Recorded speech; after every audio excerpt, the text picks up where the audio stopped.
অন্তরে তাকওয়া থাকবে, আল্লাহর ভয় থাকবে, এই জিনিস কানাম, এই আমল কানাম, এই আল্লাহর বান্দাদের টেনে টেনে আল্লাহর জান্নাতের দিকে নিয়ে যাবে। তাকওয়া আল্লাহ, আল্লাহর ভয়। এই তাকওয়া, তাকওয়া কোন জায়গাতে থাকে? হাতে থাকে, পায়ে থাকে, পেটে থাকে? না, নবীজি বলছেন আত্তাকওয়া হাহুনা, এই তাকওয়া এই যে সিনার মধ্যে থাকে, বুকের মধ্যে থাকে, এখানে থাকে এই তাকওয়া। তাকওয়া মানে কি? আল্লাহর ভয়।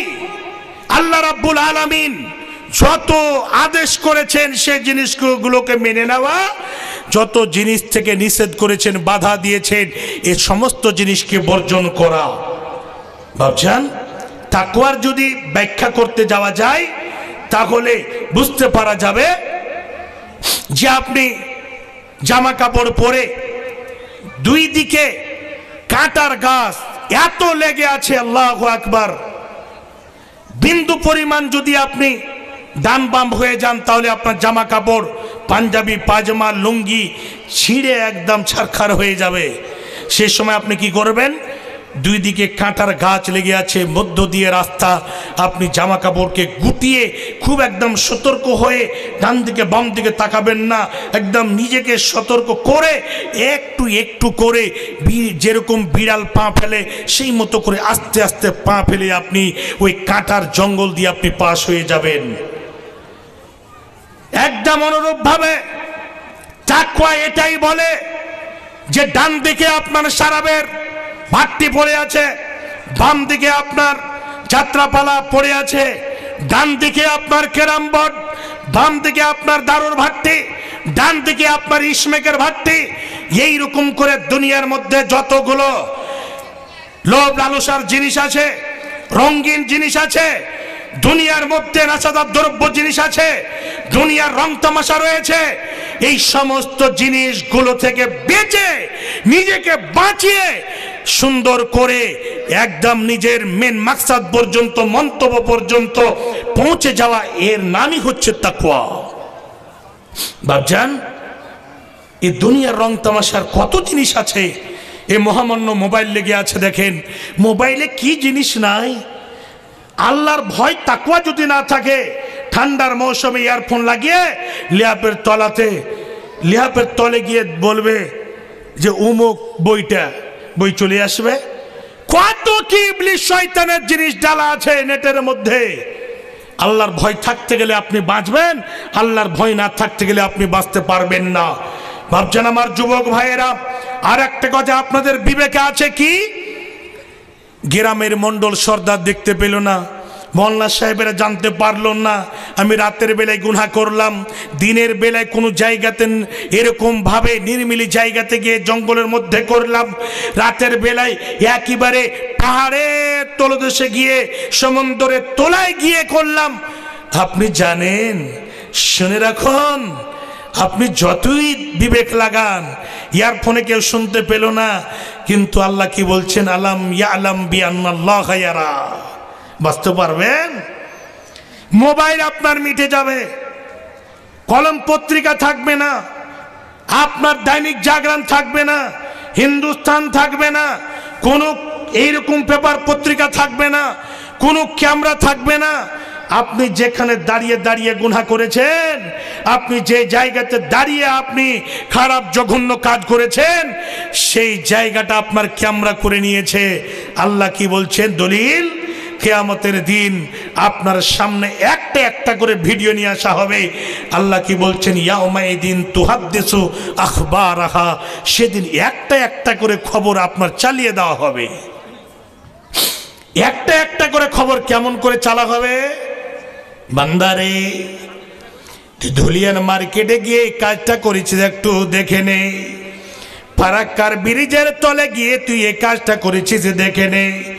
পুরো জীবনের আমার বয়স 70 বছর, আল্লাহ রাব্বুল আলামিন 70 বছর বয়স দিয়েছেন, 80 বছর দিয়েছেন, 90 বছর দিয়েছেন, 100 বছর দিয়েছেন। মিনিট মিনিটের, সেকেন্ড সেকেন্ডের, একটা একটা মুহূর্তে একটা একটা করে ক্যামেরা করে রেখেছে। যে জায়গাতে দাঁড়িয়ে গুনাহ করেছেন, যেই জায়গাতে বসে মদ পান করেছেন, যেই জায়গাতে বসে গীবত করেছেন, আপনার এক সেকেন্ড বাদ যাবে না। পুরো জীবনের ভিডিও, পুরো জীবনের কথাগুলোকে রেকর্ড করে রাখবে।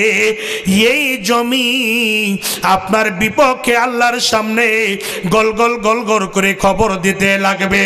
যেই মতো টিভির আগে দিকে গিয়ে যখন বসবেন তখন দেখবেন 10 মিনিটে 100টা খবর। দিল্লিতে উমুক হয়েছে, পাঞ্জাবে উমুক হয়েছে, ইউপিতে উমুক হয়েছে, এইরকম করে করে যেই মতো 10 মিনিটে 100টা খবর জানিয়ে দেওয়া হয়। এই জমি যেখানে যেখানে আপনি চলেছেন, যেখানে যেখানে আপনার কদম পড়েছে, এই জমি আপনার বিপক্ষে খবর জানিয়ে দেবে। একটা একটা করে খবর দেবে। সেদিন আপনি অবাক হবেন। শুধু জমি নয়, আপনি যাকে নিজে আপন বলেন, হাত দুটোকে আপন আমরা নিজের বলি, পা দুটোকে আমরা নিজের বলি, সেই দিন যেদিন একটা একটা করে পঙ্খানুপুঙ্খভাবে হিসাব হবে। আল্লাহ বলছেন আল-ইয়াওমা নাখতিমু আলা আফওয়াহিহিম ওয়া তুকাল্লিমুনা আইদিহিম। সেই দিন মুখে আপনার তালা মেরে দেওয়া হবে, মুখটাকে আপনার বন্ধ করে দেওয়া হবে। আপনি যত জীবনে কাজ করেছেন, যত জীবনে আপনার কর্ম হয়েছে, ভালো করেছেন মন্দ করেছেন, আপনার হাত এবং পা দুটো আল্লাহর কাছে সাক্ষী দেবে। আপনি কি করবেন সেদিন? আপনি ফেল ফেল করে ঠক হয়ে দেখবেন, হাতও বলবে, পাও বলবে, এ পায়ে হেঁটে গিয়ে উমুক জনের আমের বাগানে 10 বস্তা আম চুরি করেছে, এ হাত দিয়ে পেড়েছে। সব কিন্তু আপনার পুরো জীবনের ডিটেলস হাত এবং পায়ে সব খবর জানিয়ে দেবে। বাপজান, সেদিন কি আর আপনার কোনো ছাড় হবে? এই জন্য বিশ্বনবী কি বললেন? তাকওয়াল্লাহ, আল্লাহর ভয়।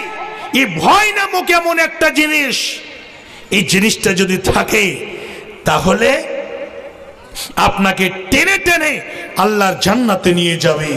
ভাবছেন আমার দ্বিতীয় নম্বরে কি?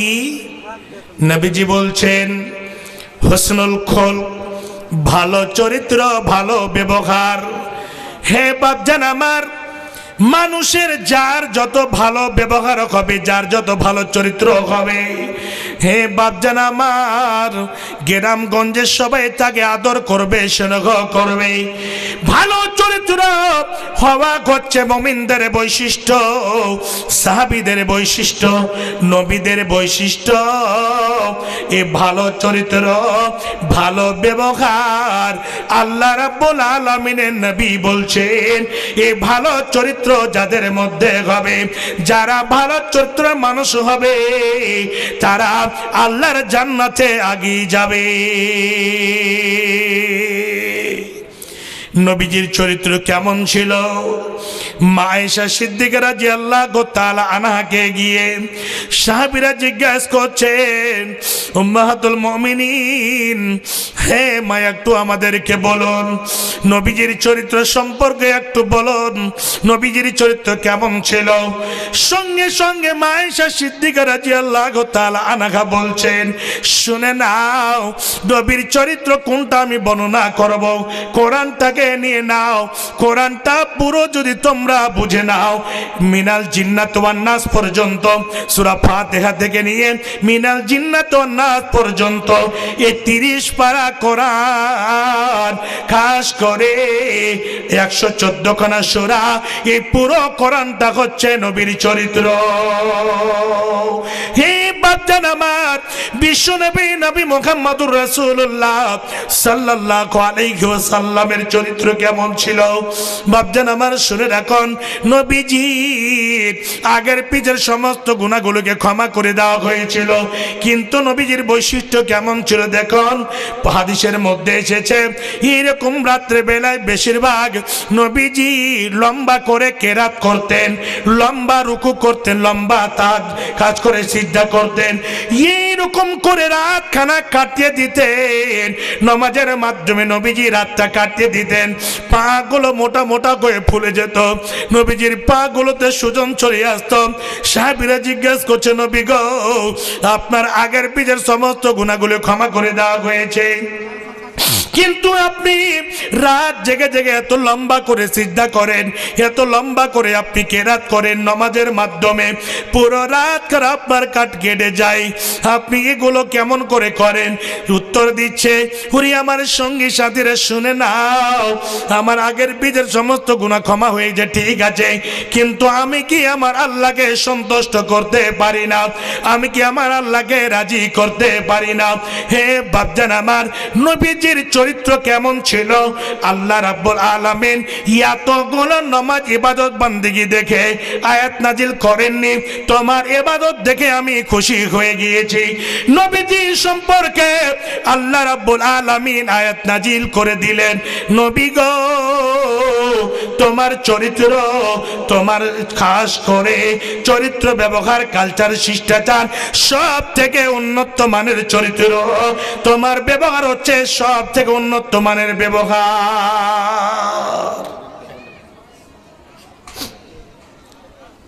আমাদের পরবর্তী শেষ বক্তা, যিনি প্রধান বক্তা জনাব কারি ইয়াসিন সাহেব, তাকে নিয়ে আসার ব্যবস্থা করুন স্টেজে।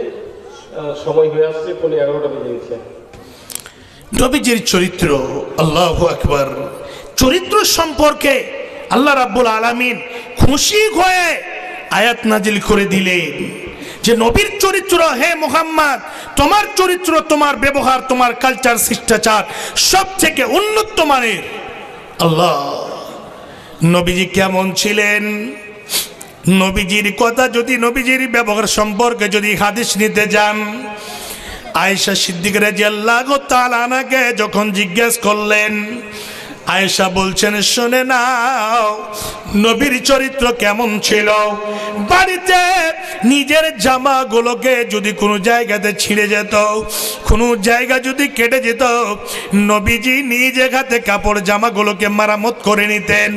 নিজের জুতোটা যদি ফেটে যেত, ছিঁড়ে যেত, নবীজি নিজে হাতে সেই জুতোটাকে সেলাই করে নিতেন।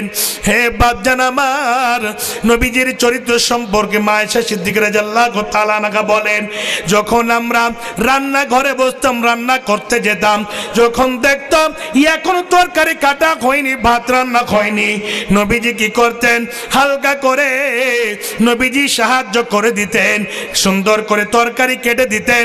না হলে যদি এরকম তরকারি কাটত, নবীজি বলতেন, আয়েশা রে, তুমি সুন্দর করে এখানে কি করো, তরকারি কেটে দাও, আমি ভাত রান্না করছি, জাল দিয়ে দিচ্ছি। এই রকম ব্যবহার ছিল। নবীজি গরিবদের খবর নিতেন, অসহায়দের খবর নিতেন, ইয়াতিমদের খবর নিতেন। হে বাপজান আমার, নবীজির চরিত্র কেমন ছিল? নবীজির চরিত্র দেখে, নবীজির ব্যবহার দেখে শত শত লক্ষ লক্ষ কোটি কোটি কাফেরেরা ইসলাম গ্রহণ করেছে।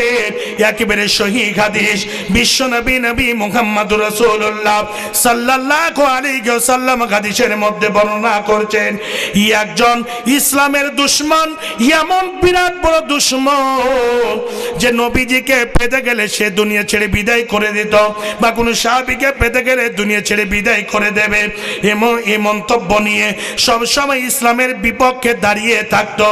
শুনে রাখুন, একদিনের ঘটনা, সব থেকে বিরাট বড় ইসলামের দুশমন সুমামা বিন আউসালকে যখন সাহাবীরা ধরে নিয়ে আসলো, ধরে নিয়ে আসার পরে মসজিদে নববীতে খাম্বার সঙ্গে খাস করে সুমামা বিন আউসালকে বেঁধে দেওয়া হলো।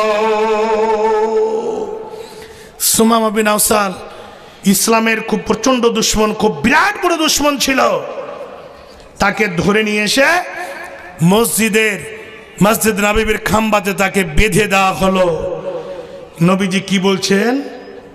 তাকে রাখা হলো, কিন্তু তার আদর আপ্যায়নে যদি কোনো কমতি কমি যেন না হয়, তার শারীরিক উৎপীড়ন দেওয়া হবে না, তার সঙ্গে খারাপ ব্যবহার করা হবে না। সাহাবীদেরকে বলছে, শোনো, এর সঙ্গে ভালো ব্যবহার করবে। এটাই হচ্ছে মানুষের চরিত্র ব্যবহার। আজকে যদি একটা মোবাইল চোর, গাড়ি চোর কিছু যদি ধরা পড়ে যায়, পাবলিকের লাত কিল যে এত পড়বে, তো 14.5 দিন ভর বিছান থেকে উঠতে পারবে না। জি, এমন দশা হবে। বেঁধে দেওয়া হলো, সকাল হয়েছে, নবীজি গিয়ে বলছে, সোমামা কি খবর, ভালো? বলছে, ওয়াইন তাকতুল তাকতুল জাদামিন ওয়াইন তুনাইম তুনাইম আলা শাকিরিন। একটা একটা করে 3টা কথা বলছেন, শুনুন। 1 নম্বরে হলো, আমাকে যদি কতল করেন তাহলে একটা খুনি ব্যক্তিকে কতল করা হবে। আপনি যদি আমাকে কতল করে দেন তাহলে কিন্তু পরিশোধ নিয়ে নেবে। দেখেন কত খাতারনাক করে বলছে। এখানে বাধা আছে, তাও হিটলারি করে কথা বলছে, একদম বদলা নিয়ে নেবে। আর যদি আমাকে ছাড়তে গিয়ে মালধন সম্পদ চান তাহলে মালধন সম্পদ দিব, প্রস্তুত আছি, রাজি আছি। 3 নম্বরে, যদি আপনি আমাকে এমনি ছেড়ে দেন তাহলে আপনার শুকরিয়া আদায় করব। 3টে কথা হয়ে গেল। নবীজি কিছুই বললেন না, চলে গেলেন। আবার সকাল হয়েছে, পরের দিন এসে, সোমামা কি বলছো বলো? ওটাই কথা বলছে, ওয়াইন তাকতুল তাকতুল জাদামিন ওয়াইন তুনিম তুনিম আলা শাকিরিন ওয়াইন তুরিদুল মালা ফাসআলা তুতামিনহু মা শিতা। তুমি যদি আমাকে হত্যা করো তাহলে একটা খুনি ব্যক্তিকে হত্যা করা হবে। এর মানে হলো, আমাকে হত্যা করতে গেলে আমার খাস করে আপনার কাছে বদলা নিয়ে নেবে। 2 নম্বরে হলো, আমাকে ছাড়তে গিয়ে যদি মালধন সম্পদ চান তাহলে মালধন সম্পদ দিতে আমি প্রস্তুত আছি। আর যদি আপনি আমাকে এমনি ছেড়ে দেন তাহলে শুনে নেন, আপনার শুকরিয়া আদায় করব।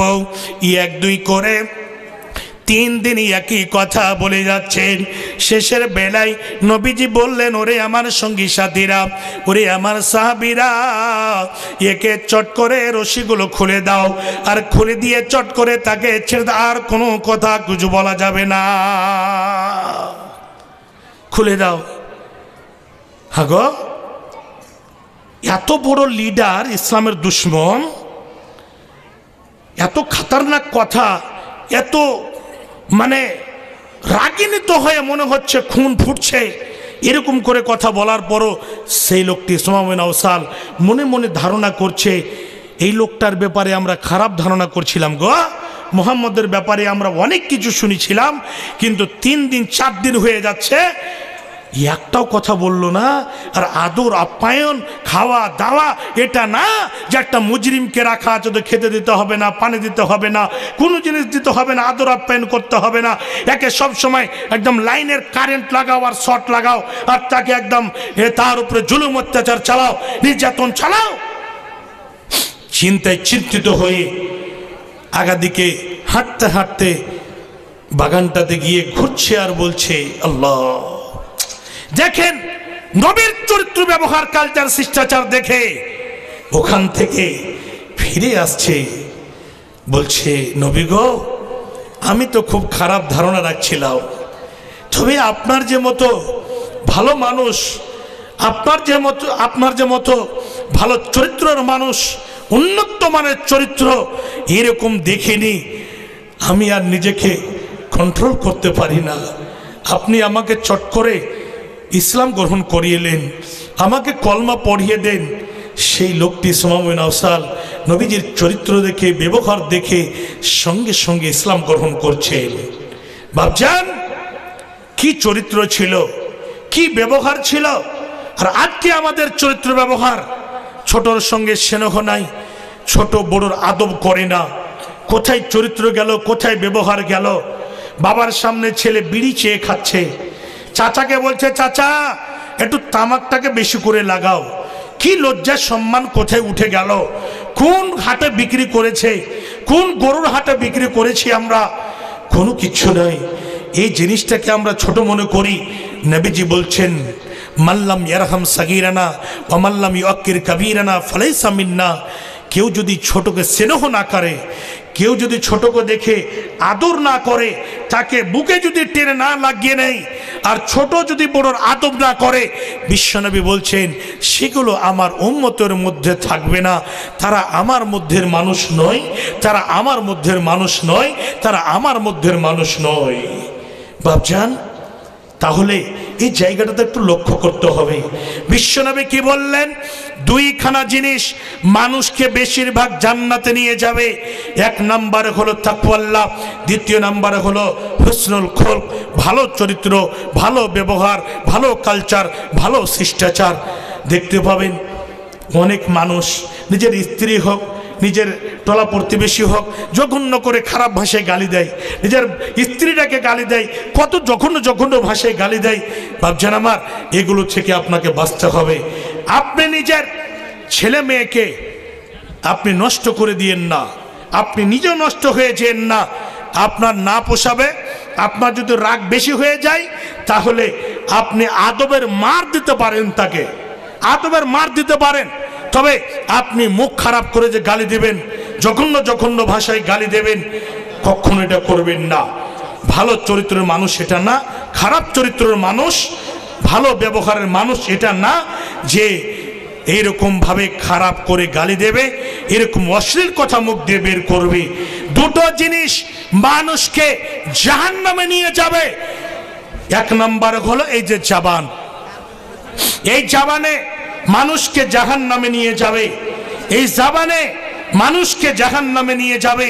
দ্বিতীয় নম্বরে হলো এই আপনার লজ্জা স্থান ফরজ, এই যে যৌনাঙ্গ, এই লজ্জা স্থান মানুষকে জাহান্নামে নিয়ে যাবে।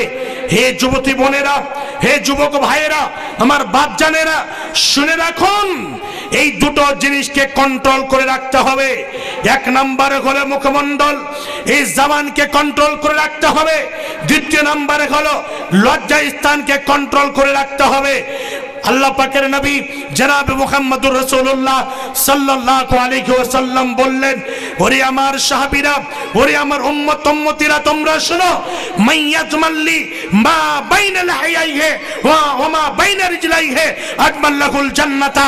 হে আমার উম্মতেরা, তোমরা শোনো, তোমরা যদি দুটো জিনিসের জামিন নিয়ে নাও, তোমরা যদি জিম্মেদার হয়ে যাও, তোমরা যদি দুটো জিনিসকে কন্ট্রোল করে রাখতে পারো, এক নম্বর হলো জবান, দ্বিতীয় নম্বর হলো লজ্জা স্থান, এই দুটো জিনিসকে তোমরা যদি কন্ট্রোল করে নিতে পারো, আমি নবীজি বলছি, শুনে রাখো, আমি তোমাদেরকে জান্নাতে নিয়ে যাওয়ার জন্য জিম্মেদার হয়ে যাচ্ছি, আমি জামিন হয়ে যাচ্ছি। তো ভাবছেন আমার, একই হাদিসের মধ্যে চারটা জিনিস বলা হলো। দুটো জিনিস মানুষকে জান্নাতে নিয়ে যাবে, দুটো জিনিস মানুষকে টানতে টানতে জাহান্নামে নিয়ে যাবে। এই দুটো জিনিস, চারখানা কথা আপনাদের কাছে আমি বললাম। কসম করে বলছি, কোরআন এবং সহিহ সুন্নাহর আলোকে বক্তব্য হবে। কোরআনের আয়াত দিয়ে এবং নির্ভেজাল হাদিস দিয়ে যদি সন্দেহ হয়, মাননীয় গুগল সাহেবকে খুলবেন, আর খুলে দিয়ে চট করে লিখবেন, পেয়ে যাবেন, কোনো অসুবিধা নাই। সাফ করতে জানলেই ভালো, দেখে নিতে পারা যাবে। আমাদের সমাজে কয়েকখানা অসুখ আছে। কয়েকখানা অসুখ বলতে একটা হচ্ছে হুকুকুল্লাহ, আল্লাহর হক। দ্বিতীয় হচ্ছে হুকুকুল ইবাদ, বান্দার হক। এই বান্দার হক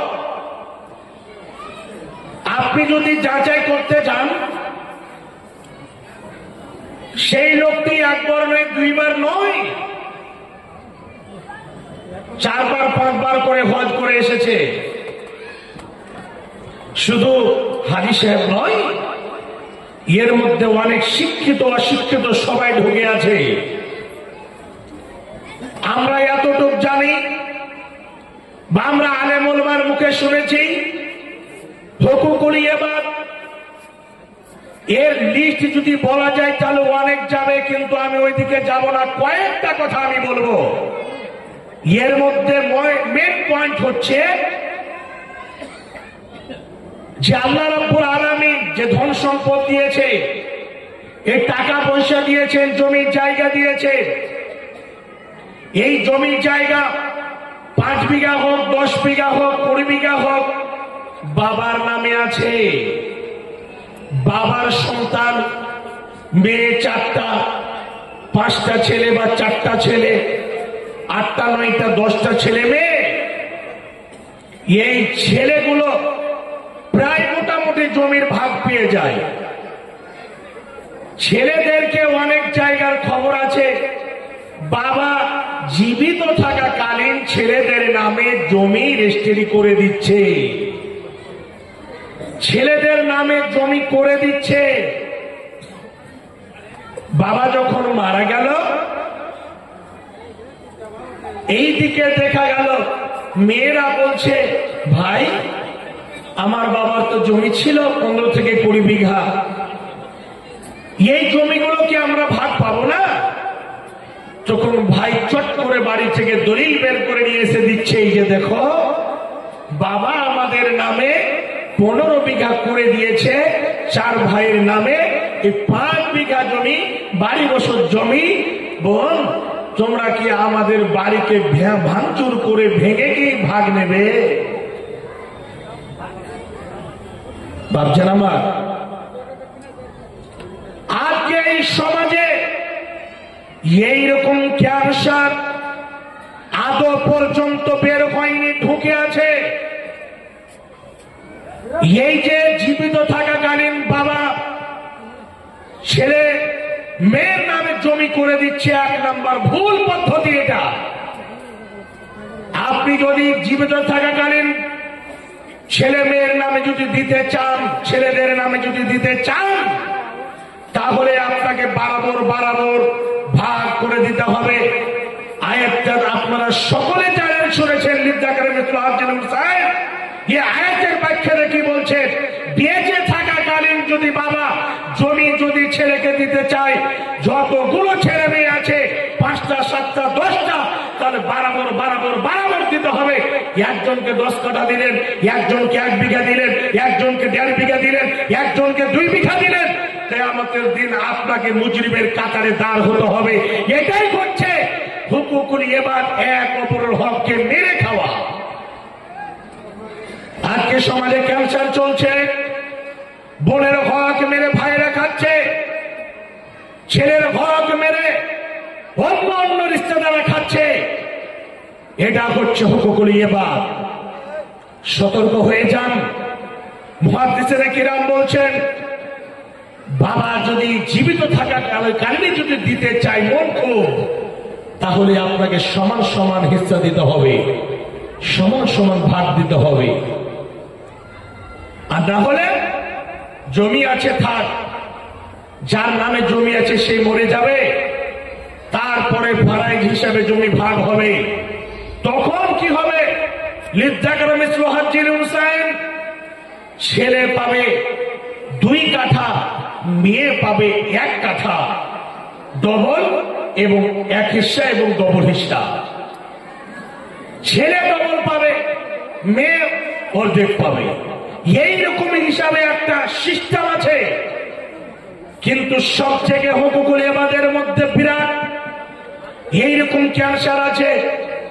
বাবা মরে গেল, এই জমিগুলো যতগুলো ধুলিয়ান মার্কেটে আছে, ফারাক্কা মার্কেটে আছে, আপনার মালদা মার্কেটে আছে, আপনার কালিয়াচক মার্কেটে আছে, এই যতগুলো মার্কেট যতগুলো রাস্তার ধারে জমি জায়গা আছে, এই সমস্ত জমি জায়গাগুলোকে বন্টন করে ভাইয়েরা এবং বোনদেরকে কোনগুলো জমি দেয়, যেই জমিগুলোতে একইবারে 365 দিন পানি ধরে থাকে, সেই জমিগুলোকে দিচ্ছে। বল, ওই জায়গাতে তোমাদের জন্য ভাগ ছাড়া আছে, তোমাদের জন্য ভাগ করে রাখা আছে, বাবা দিয়ে গেছে, জমিতে নিয়ে নাও। এই ভাগ চলছে সমাজে। এইরকম যদি অন্তরে এই অসুখে ক্যান্সার যদি ঢুকে থাকে, তাহলে শুনে রাখুন, জীবনে কোনোদিন আপনি 100 বার যদি হজ করে আসে, 100 বার যদি আল্লাহর ঘর যদি তাওয়াফ করে আসে, আপনি যদি নামাজ পড়ে কপালে যদি আপনার কালা দাগ পড়ে যায়, ভট্টা পড়ে যায়, রাত জেগে জেগে তাহাজ্জুদ পড়েন, তাহলে কিয়ামতের কোটে আপনাকে মুজরিমের কাতারে দাঁড় হতে হবে, দাঁড় হতে হবে, দাঁড় হতে হবে। সেদিন আর এই গুনাহ ক্ষমা হবে না। আপনি একটা ছোট দোকান করেন, মুদিখানা দোকান, চিনি মেপে রেখেছেন। এখন জানেন দোকানে কি সিস্টেম চলছে? 800 গ্রামের কেজি চলছে। এখন জানেন কি? জানেন না? 800 গ্রামের সার্ফের প্যাকেট আছে জানেন? যেগুলো খেপা ধরনের লোক, ওদেরকে বলছে 1 কেজি সার্ফ দাও তো, চট করে 800 গ্রামটা ধরিয়ে দিল। যদি পড়ালেখা থাকে বলছে আরে ভাই এটা 800 গ্রামের, বলছে হ্যাঁ ভুল হয়ে গেছে, এটা ভুল হয়ে গেছে। 800 গ্রামের সার্ফে কেজি চলছে, 800 গ্রাম চিনি মেপে রেখেছে। তখন বলছে 44 টাকা নিচ্ছিলাম কেজিতে, 800 গ্রামে আপনার কাছে 38 টাকা দিয়ে নিচ্ছি, তো টাকা কম হলো। এইদিকে অনেক জায়গাতে 8 টাকা কম নয়, ওই 42-44 টাকা নিচ্ছে, ওই 800 গ্রাম চিনি মেপে দিয়ে দিল। শুনে রাখুন, 200 গ্রাম চিনি কম দিয়ে আপনি আখিরাতকে হারিয়ে দিলেন। যাকে কম দিলে সেদিন আপনার সামনে দাঁড়িয়ে যাবে। এই যতগুলো খরিদ বিক্রি হয়, অনেক জায়গাতে নেওয়ার সময় বেশি নেয়, দেওয়ার সময় কম দেয়। একে বলে দাড়ি মারা, একে বলে দাড়ি মারা। আরো অনেক জায়গাতে আছে, অনেক মানুষকে বিদেশে কাজ করতে নিয়ে গিয়ে তাদের টাকাকে মেরে খাওয়া, এক অপরের হককে মেরে খাওয়া, এগুলো হচ্ছে হুকুকুল ইবাদের মধ্যে পড়ছে। শুধু তাই নয়, শুনে রাখুন, আজকে গ্রামে কোন একটা ঘটনা ঘটলো, আপনার কানে পড়লো, আপনি চট করে সারা দিনের মধ্যে এই ঘটনার খবরকে আপনি কি করলেন, এখানে ওখানে, এই চায়ের দোকানে, ওই চায়ের দোকানে, ওই মানুষের সামনে, হাজি সাহেবের সামনে, মোল্লা সাহেবের সামনে বলে বলে বলে বলে আপনি পুরো ফারাক্কা এলাকা, আপনার মুর্শিদাবাদ ডিস্ট্রিক্টকে আপনি হারিয়ে দিলেন। আপনি কি করলেন? এক অপর ইজ্জতকে নিয়ে ছিনিমিনি খেললেন। এটা একটা হুকুকুল ইবাদ। বান্দার হক হলো এক মুসলমান অপর মুসলমানের ইজ্জতের রক্ষা করবে। কোন যদি গুনাহ করেছে, অজান্তে কোনো ভুল হয়েছে, ওর আইবটাকে ছুপিয়ে রাখবে। শুনে রাখুন, বিশ্বনবী বলছেন, যেই লোক, যেই মানুষ এক মানুষের আইবকে লুকিয়ে রাখবে, সেই ভীষণ দিনে আল্লাহ রাব্বুল আলামিন তার আইবগুলোকে ছুপিয়ে নেবেন, লুকিয়ে নেবেন। বাচ্চান, খুব মজা লাগে আমাদেরকে এক অপরের কথা বলতে, খুব মজা লাগে গীবত করতে, খুব মজা লাগে খিস্তি মারতে, খুব মজা লাগে এক অপরের জমি দাবাতে, খুব মজা লাগে এক অপরের টাকা মেরে খেতে মজা লাগে, এক অপরকে হক দিলে তখন খুব খিলখিল করে হাসি, আর কত মজা লাগে। এই যতগুলো হুকুকুল ইবাদের মধ্যে পড়ছে, শুনে রাখুন, যাদের টাকা মেরে খেয়েছে, যেই বন্ধের হক মেরে খেয়েছে, যাদের জমি ভাগ দেয়নি, বেঁচে থাকাকালীন আপনাকে তাদের কাছে গিয়ে ক্ষমা নিতে হবে, নচিত আপনার এই গুনাহ ক্ষমা হবে না। আপনি যতই আল্লাহর কাছে গিয়ে ক্রন্দন করেন, রাত 12টা নয়, সারা রাত যদি ক্রন্দন করেন, আল্লাহ গো, আমি বোনের হক মেরে খেয়েছি, আমি এক অপরের হক মেরে খেয়েছি, এক অপরের ইজ্জতকে নিয়ে ছিনিমিনি খেলেছি, আল্লাহ তুমি আমাকে ক্ষমা করে দাও। এইরকম করে যদি আপনি কান্না করেন, চোখ দিয়ে আপনার জল শেষ হয়ে যাবে, আপনার চোখ দিয়ে রক্ত ঝরতে লাগবে। শুনে রাখো, তবু আল্লাহ রাব্বুল আলামিন হুকুকুল ইবাদের গুনাহ কখনো ক্ষমা করবেন না, ক্ষমা করবেন না। এই গুনাহ কখনো ক্ষমা করবেন না। ক্ষমা কেমন করে হবে? বেঁচে থাকাকালীন তাদের কাছে গিয়ে গিয়ে গিয়ে গিয়ে হাত ধরে আপনাকে ক্ষমা নিতে হবে। আর না বলে এমন একটা সময় আসবে, এমন একটা টাইম আসবে, যেদিন আমাদের হিসাব নিকাশ হবে, যেদিন আমাদের পঙ্কন হিসাব হবে, বিশ্বনবী নবী মুহাম্মদুর রাসূলুল্লাহ সাল্লাল্লাহু আলাইহি ওয়াসাল্লাম সাহাবীদের জিজ্ঞাসা করলেন, ওরে আমার সাহাবীরা, খাস করে এই পৃথিবীর বুকে কে ধনী এবং কে গরিব তোমরা কি বলতে পারবে? চট করে সাহাবীদের বিবেকে কথাটা চলে আসলো। বলছে, নবী গো, যাদের কাছে সোনা দানা টাকা পয়সা রয়েছে তারাই হচ্ছে ধনী, তারাই হচ্ছে সব জায়গায় ধনী মানুষ। হে বাপজান, শুনে রাখুন, খাস করে এই পৃথিবীর বুকে সোনা দানা টাকা পয়সা গিরামণি মুক্তা গাড়ি ঘোড়া অনেক কিছু রয়েছে। হে বাপজান আমার, শুনে রাখুন, সব কিছু রয়েছে, সব কিছু কোনই করেছে, সব কিছুর ইন্তজাম তার কাছে রয়েছে। বাপজান আমার, তার কাছে মালধন সম্পদ আছে, তার কাছে সেরকম ভাবে ইবাদত বান্দিও করেছে, আছে নামাজ আছে, রোজা রয়েছে, হজ রয়েছে, যাকাত রয়েছে, সাদকা করেছে, সব কিছু করেছে। এমন একটা সময় দণ্ডমান হতে হবে, এমন সময় তার হতে হবে, সেই দিন নেকির পাহাড় নিয়ে উঠবে, উহুদ পাহাড় সমতুল্য নেকি হবে, এত নেকি নিয়ে উঠবে। কিন্তু সে সময় যাদের হক মেরে খেয়েছে, যে বনগুলোকে জমির হিস্সা দেয়নি, যে বনগুলোকে জমির ভাগ দেয়নি, যাদেরকে দিতে গিয়ে বিক্রি করতে গিয়ে কম দিয়েছে, এইরকম করে দাঁড়িয়ে মেরেছে, এক অপরের হক মেরে খেয়েছে। হে বাপজান আমার, যাদের ইজ্জত কিনে ছিনিমিনি খেলেছে, ওই সমস্ত মানুষ এক এক করে তাদের সামনে দাঁড়িয়ে যাবে, একটা একটা করে সামনে চলে আসবে। সেদিন কি করা হবে? জমি জায়গা থাকবে যে দেবে? সেই যুগে, সেই সময়, সেই টাইমে একটা কোনো এইরকম টাকা পয়সা থাকবে না, ধন সম্পদ থাকবে না। সেই সময় কোন জায়গা থেকে দেবে? যাদের হক মেরে খেয়েছে কেমন করে তাদের হকটাকে বুঝিয়ে দেবে। হে বাপজান আমার, সেই দিন যাদের হক মেরে খেয়েছে তাদের গুনাহগুলোকে এর উপরে চাপিয়ে দেওয়া হবে এবং এর নেকিগুলোকে কেটে কেটে কেটে কেটে কেটে কেটে কেটে কেটে দিতে লাগবে। দিতে দিতে দিতে দিতে কোন পরিমাণ একটা কিঞ্চিত পরিমাণ নেকি থাকবে না, একেবারে নিঃস্ব হয়ে যাবে, শূন্য হয়ে যাবে। সেদিন এর নেকি নিয়ে তারা আল্লাহর জান্নাতে যাবে। হে বাপজান আমার, শুনে রাখুন, এর নাম হচ্ছে হুকুকুল ইবাদ। হুকুকুল ইবাদের গুনাহ আল্লাহ কখনো ক্ষমা করবেন না।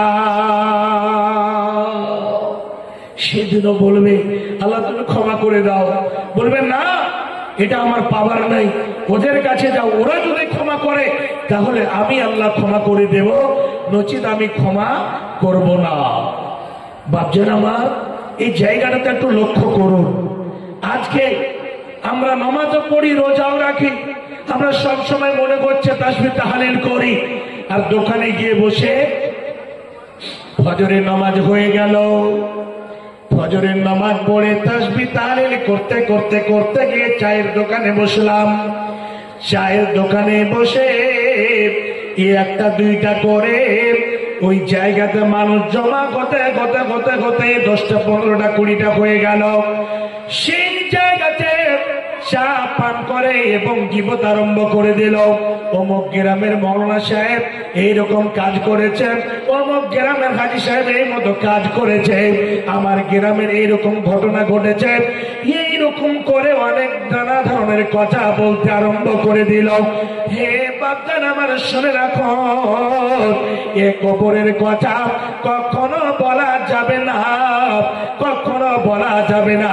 এ কবরের ইজ্জতে কখনো হাত উঠা যাবে না, এ কবরের ইজ্জতকে নিয়ে কখনো ছিনিমিনি খেলা যাবে না। হে বাচ্চার আমার, এটা হচ্ছে হুকুকুল ইবাদ। এক অপরের ইজ্জতের রক্ষা করতে হবে। যদি আপনি সামনে দেখে নেন একজন ভাই কোন এরকম অজান্তে ভুল করে দিয়েছে, আপনার নজরের সামনে পড়েছে, আপনি চট করে তাকে বলুন, ভাই আমি দেখলাম, অন্য কোন মানুষের কাছে আমি বলবো না, ভাই রে আর এইরকম কাজ করা যাবে না, এইরকম কাজ যেন আর দ্বিতীয়বার আমি দেখতে না পাই, বা এইগুলো কাজ করতে গেলে গুনাহ হবে, এইরকম করে তাকে সতর্ক করে দেন, তাকে একটু বুঝিয়ে দেন। তা না করে আমরা এক অপরের কথা বলা বলি করতে খুব মজা লাগে, এক অপরের কথাকে ছড়াতে খুব মজা লাগে। হে বাপজান আমার, যদি আপনি নামাজ পড়েন, রোজা রাখেন, হজ করেন, যাকাত দেন, বাপজান আমার এই গীবতের কারণে, এক অপরের ইজ্জতকে নিয়ে ছিনিমিনি খেলার কারণে সেই মহান দিনে, সেই বিপদের দিনে এইরকম ভাবে আপনাকে মুজরিমের কাতারে দাঁড়িয়ে যেতে হবে, একদম দাঁড় করতে হবে। বাপজান, আমাদের সমাজে হিংসা হাসাটা বেশি, এক অপরে জ্বলন হিংসা হাসাত। একটা 2 তলা বাড়ি করেছে, কেমন করে বাড়িটা করে নিল গো? ই তো গরিব মানুষ ছিল, কোথায় থেকে কি করলো? এই যে একটা বাচ্চার খারাপ ধারণা, কুধারণা তার মধ্যে ঢুকে পড়ে গেল।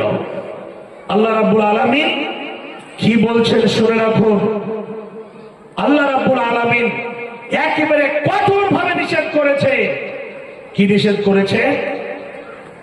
আল্লাহ বলছেন, ওরে আমার বিশ্বাসী বান্দারা তোমরা শুনে নাও, ইয়া আইয়ুহাল্লাযীনা আমানু, হে ঈমানদার ব্যক্তিগণ তোমরা শোনো, যারা আমাকে এক বলে বিশ্বাস করেছ, যারা আমাকে এক বলে বিশ্বাস স্থাপন করেছ, যারা আমাকে সারা পৃথিবীর পরিচালক বলে মেনে নিয়েছ, যারা আমাকে সারা পৃথিবীর আইনদাতা বিধানদাতা বলে মেনে নিয়েছ, শুনে নাও, ইজতানিবু কাসীরাম মিনাদ-দান্নি ইন্না বা'দাদ-দান্নি ইসমুন, তোমরা কখনো খারাপ ধারণায় গিয়েও না, তোমরা এক অপরের ব্যাপারে কখনো খারাপ ধারণা রেখো না। অনেক ধারণা রয়েছে, যেই ধারণা করতে গেলে গুনাহ হবে। কে কি করে, কে কি করে জমি খরিদ করলো, কে কি করে বাড়ি তৈরি করলো, কে কি করে 4 চাকা তৈরি করলো, কেমন ভাবে কে চলে, এক অপরের ব্যাপারে কখনো তোমরা খারাপ ধারণা রেখো না। বাচ্চান, এই খারাপ ধারণা এটা হচ্ছে সব থেকে বিরাট গুনাহ, সব থেকে বিরাট বড় ক্যান্সার। এই খারাপ ধারণা অনেকে কি বলে জানেন? একজন মুরব্বী মানুষ দেখবেন একটা বোরকা পরিহিতা মেয়ে তার সঙ্গে চলে যাচ্ছে। আপনি কি জানেন যে ওটা তার বেটিও হতে পারে, ওটা তার স্ত্রীও হতে পারে, বা অন্য অন্য তার সম্পর্কের মধ্যে হতে পারে? চট করে হতো আপনি কোনো কথা বলে দিলেন, যেটা করতো ওর মধ্যে তার সঙ্গে তার খাপ খেলো না। এইরকম ভাবে কখনো একটা মানুষের সঙ্গে, একটা মানুষের ব্যাপারে এরকম খারাপ ধারণা করা যায় না। বাপজান আমার, এটা করতে নিষেধ বলেছে। খারাপ ধারণাটা কি একটা হাদিস বলছি আপনাদের সামনে, বুঝতে পেরে নেবে। আজকে তো ঢালাহারে কথা বলছে ফোনের মাধ্যমে, ইয়ারফোন লাগিয়ে, আর কত কি লাগিয়ে। আগে তারবালা ইয়ারফোন ছিল, এখন বিনা তারবালা ইয়ারফোন উঠেছে, কানের মধ্যে লাগিয়ে দিল, ঠান্ডার মৌসুমে টুপিকে টেনে দিল, কানে কি আছে না আছে বুঝতে পারা যায় না। আপনি তাকে বলবেন আব্দুর রহমান ভাই, আব্দুর রহমান ভাই, কোনো টেরি পায় না, জোর করে আব্দুর রহমান ভাই, তখন এমনি করে তাকিয়েছে, মনে হচ্ছে কানা এদিকে দেখতে লেগেছে। তো দেখা গেল কানটা হটে, তখন দেখছি এখানে ইয়ারফোন লাগা আছে। তো কথা যদি আমাদের যেটা ধারণা, নিজের স্ত্রীর সাথে 5 মিনিট কথা বলে, আজকাল আপনারা নিজের থার্মোমিটার লাগিয়ে একটু চেক করেন তো, নিজের স্ত্রীর সাথে হ্যালো কি করছিস, কি খবর, কি খালি, 2-4টা কথা বলে খুব তো খুব 5 মিনিট কথা বলার পরে ফোন রাখ, আমি এখন বিজি আছি। ঘন্টাকে ঘন্টা, 2 ঘন্টা, 1.5 ঘন্টা যে কথা হয়, এই কথাটা মানুষ বুঝে আর মানুষ বলে এর সাইড হিরো আছে, না হলে কার সাথে এত লম্বা কথা বলবে? এটা একটা ধারণা মানুষ করে, অনেকে করে, আমরা ভাবি, আমরা করি। বিশ্বনবী নবী মুহাম্মদুর রাসূলুল্লাহ সাল্লাল্লাহু আলাইহি ওয়াসাল্লাম নিজের স্ত্রীর সাথে কথা বলছেন, তখন কি মোবাইল ছিল? পাশে দাঁড়িয়ে কথা বলছেন, একজন হেঁটে চলে যাচ্ছে দৌড় দিয়ে, তো দেখছেন লক্ষ্য করে, তো নবীজির মনে দেখেন আরেক একটা ধারণা করুক বা না করুক, নবীজির কি হয়ে গেল? নবীজির কি নুনের পড়া পানিতে ডুবে গেছিল? ফারাক্কা নদীতে ব্যাপারই ছিল না। চট করে নবী ওখান থেকে হাঁটতে হাঁটতে ওর কাছে গিয়ে বলছে, ওটা আমার স্ত্রী। কি বললেন? ওটা আমার স্ত্রী। বলার কি প্রয়োজন ছিল? কোন প্রয়োজন ছিল না। কিন্তু শুনে রাখুন, বলার উদ্দেশ্য হলো মানুষের একটা কুধারণা, মানুষের একটা ধারণা খুব বিরাট বড় জিনিস, ভাবছেন? ওই জন্য কখনো কাউরির ব্যাপারে খারাপ ধারণা রাখবেন না। এটা আল্লাহ রাব্বুল আলামিন নিষেধ করেছে, এ খারাপ ধারণা রাখিও না। কেন? অনেক ধারণা করতে গেলে হতে পারে তোমার যে ধারণাটা করেছে সেটা অপোজিট হয়ে গেল, আপনার উল্টো হয়ে গেল, সেই জায়গাতে আপনার গুনাহ হয়ে যাবে। ভাবছেন? আল্লাহ রাব্বুল আলামিন 1 নম্বর এই কথাটা বললেন। দ্বিতীয় নম্বরে আল্লাহ রাব্বুল আলামিন বলেন, দ্বিতীয় নম্বরে যে জিনিস থেকে বাধা দিয়েছেন, ওয়ালা তাজাসসু ওয়ালা ইয়াগতাব বা'দুকুম বা'দা, তোমরা এক অপরের ব্যাপারে কখনো জাসুসি করো না, এক অপরের সঙ্গে তোমরা গোয়েন্দাগিরি করিও না, একের কথা, এক বাড়ির কথা অন্যর বাড়িতে তুমি পৌঁছে দিও না। হে বাপজান আমার, আমাদের গ্রামগঞ্জে আমাদের পড়োশির মধ্যে অনেক পড়োশি রয়েছে, আপনার বাড়িতে কি হয় কান লাগিয়ে, আবার যদি খড়ের টাটি যদি থাকে সেই টাটি গুলোকে ফুটো করে দিয়ে দেখে কি কি হাল চলছে, বাড়ির মধ্যে কি কি চলছে, এই কথাগুলোকে নিয়ে গ্রামের মধ্যে আবার প্রচার করা হয়। হে বাপজান আমার, বা এক অপরের কথা শুনে এক অপরকে একটা বন্ধুর সঙ্গে বন্ধুত্ব হয়ে আছে, কি করে ওই 2 জনের বন্ধুত্বকে নষ্ট করার জন্য এইরকম ভাবে কথা লাগিয়ে দিয়ে 2 জনের মধ্যে ফাটল তৈরি করে দেয়। হে বাপজান আমার, আল্লাহ বলছেন বান্দারে, ওয়ালা তাজাসসু, তোমরা কখনো জাসুসি করিও না, তোমরা এক অপরের ব্যাপারে কখনো বলা বলি করিও না, তোমরা একের কথা অন্যকে লাগালাগি করিও না। জাসুস কাকে বলে? জাসুস এই কাজটা যারা গোয়েন্দা বিভাগে কাজ করে একে বলে জাসুস। আপনার এখানে কি কাজ হয়েছে এখানে লোক ভালো করে জানে না, আপনার ডাক বাংলার লোক জেনে গেছে। ডাক বাংলাতে কি হয়েছে ওখানে লোক ভালো করে জানে না, কালে যোগ্য খবর হয়ে গেল।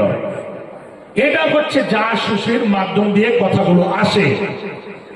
আপনি একটা বই খুলবেন, ইমাম আহমদ বিন হাম্বল আল্লাহু আকবার, এত বড় মুহাদ্দিস, উনার ব্যাপারে লিখছেন যে উনার চাচা গোয়েন্দা বিভাগে কাজ করতে। একদিনের ঘটনা ছোট করে বলছে ছোট অবস্থায়, ছোট বয়সে বলছে, ভাতিজা আজকে আমি যেতে পারবো না, এইগুলো কাজ গ্রামগঞ্জে কি হয়েছে প্রতিদিন দপ্তরে জমা করতে হয়, লিখে লিখে অমুক জায়গাতে এটা ঘটনা ঘটেছে, অমুক জায়গাতে এরকম ঘটনা ঘটেছে, এক এক করে লিখে দিতে হয়। বলছে তুমি কাগজগুলোকে জমা করে দেবে। দিয়ে দিয়েছে। কাগজগুলোকে নিয়ে 1 পা 2 পা করে হাঁটতে হাঁটতে চলতে লেগেছে। একটা ব্রিজের উপর দিয়ে যেতে হবে। এইরকম অবস্থায় মনে মনে ভাবা চিন্তা করেছে, হাই রে, এই কাজ তো গোয়েন্দা বিভাগের কাজ, জাসুসি কাজ, এই কাজ যেমন ওর বিবেকে কাজ করতে লেগেছে, ওর মাথার মিটার ঘুরতে লেগেছে, বিবেকের মিটার ঘড়ির কাটার মতো ঘুরতে লেগেছে। বলছে এই কাজটা করা যাবে না। সঙ্গে সঙ্গে মনটা এমন হলো, ওই যতগুলো কাগজপত্র ছিল ছিঁড়ে টুকরো টুকরো করে নদীতে ফেলে দিয়ে ওখান থেকে বাড়ি ফিরে চলে আসলো। দপ্তর থেকে খবর চলে এসেছে, আজকের খবর পৌঁছলো না কেন? ওকে ডেকে পাঠিয়ে দিয়েছে ওর চাচাকে। বলছে আমি তো দিয়ে পাঠিয়েছিলাম। ওকে জিজ্ঞেস করছে, তখন বলছে শোনো, এই কাজ বৈধ নয়, এই কাজ হারাম। কেন? আল্লাহ বলছো না তাজাসসু, তোমরা জাসুসি করিও না। এক অপরের কথা, এক জায়গার কথা অন্য জায়গাতে পৌঁছায় না। এই জাসুসি করা হারাম, এই কাজ করা যাবে না। দেখেন বাল্যকালের অবস্থা, ছোটকালের অবস্থা। কিন্তু শুনে রাখুন, বড় হয়ে যিনি হচ্ছেন 10 থেকে 11 লক্ষ হাদিসের হাফেজ, এত বড় মুহাদ্দিস, হক পথে থাকতে গেলে বিপদ আসবে। কিন্তু যারা একেবারে হকের উপরে দণ্ডমান থাকবে,